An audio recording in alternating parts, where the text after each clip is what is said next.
The U.S. Border Patrol, Chris Clem. Chris, thank you for joining us. I wanted to ask you first about the arrest of Maduro, and will it do much to stop the movement of illegal drugs into the U.S.?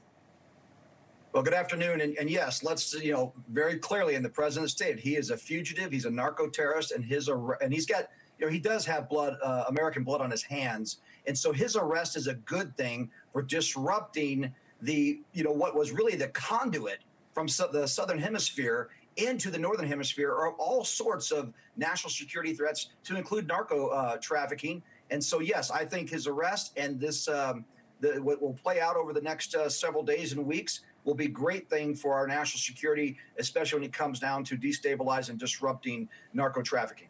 And we saw his vice president, J.D. Vance, post on X this morning, coming to the defense of the president and why they focused on Venezuela.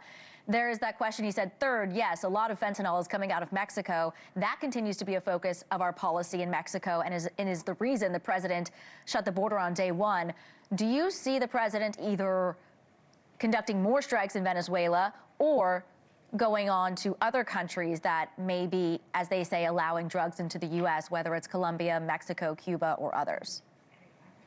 Well, you know what? I read what the vice president posted, and I agree with his post. It really spells it out that this is about the disrupting of the narcotics that have been coming in the United States. To your question, I think we will continue the mission that we started there in Venezuela to make sure that we can continue to disrupt the narco trafficking and end it if we can. But I also think it's a clear shot across the bow to those other countries that are also allowing this to happen, whether it's Mexico, whether it's Cuba. I'm not saying that we would take military action there, but I think some of the leaders, especially the president of Mexico, is going to see this as an opportunity to come to the table and really work with the president and this administration to destabilize and deconstruct those cartels that are pushing this deadly fentanyl and other narcotics into the United States. And we did hear from the White House that they will continue those strikes on those alleged drug boats, as well as continue with seizing those sanctioned oil tankers. Now, we know Venezuela is about stopping drugs from killing Americans. That attack on Venezuela is about that. But in the most recent data set from the CDC, it assessed around 87,000 U.S. overdose deaths in a year, nearly a 24% decline from last year. Most of those overdoses are due to fentanyl, but according to the U.S. authorities, fentanyl is almost entirely produced in Mexico and uses ingredients from China. So why is the president focused on targeting Venezuela as opposed to those other countries?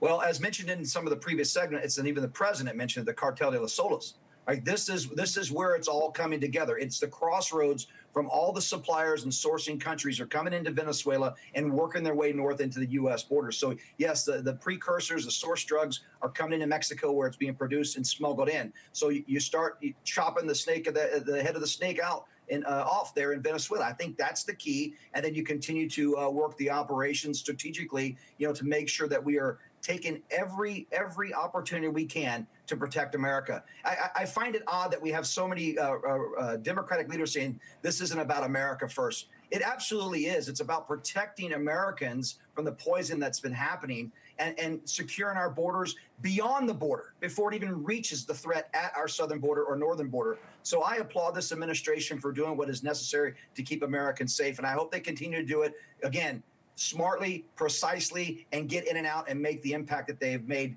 at least in the last 48 hours. How do you think the escalations in Venezuela impact border crossings? And do you think authorities are prepared for a potential influx of Venezuelan migrants? It's a great question. I can tell you that, the numbers that we've all seen have just dropped down, 95% decrease. And over the last decade or more, there's been over 9 million Venezuelans fleeing Venezuela. We had so many that were paroled in, although I will say that the parole system that was used under the Biden administration was not as designed, but there were so many people fleeing Venezuela. Yet we've got people now condemning the taking down of their despot ruler there. So I think you see rejoicing in the streets in Caracas and around the country supporting these Venezuelan nationals, or supporting the takedown of Maduro. I think we're going to see over the long game a stabilization, the economy coming back to Venezuela, that's going to actually reduce the illegal crossings or the movement north that has happened over the last decade. So I see this as an opportunity to balance the Western Hemisphere, especially starting in South America. And, look, the president and his administration are always a couple steps ahead of what we see and hear on the ground here. So I think we're going in the right direction. Well, former Chief Patrol Agent for the U.S. Border Patrol, Chris Clem, thank you for your time today.